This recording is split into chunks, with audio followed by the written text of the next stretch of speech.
চুলের রহস্য। চুল এটা শুধু দেহের সৌন্দর্য নয়, এটা এক জীবন্ত শক্তি। আয়ুর্বেদ বলে প্রতিটি কেশে থাকে আত্মার দীপ্তি আর প্রকৃতির আশীর্বাদ।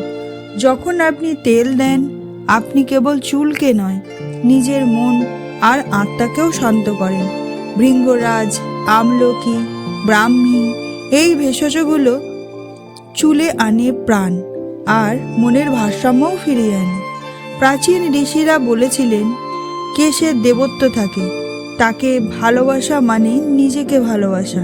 তাই চুলের যত্ন মানে শুধু বাহ্যিক নয়, এ এক আধ্যাত্মিক সাধনা, যেখানে দেহ, মন আর আত্মা এক হয়ে যায়।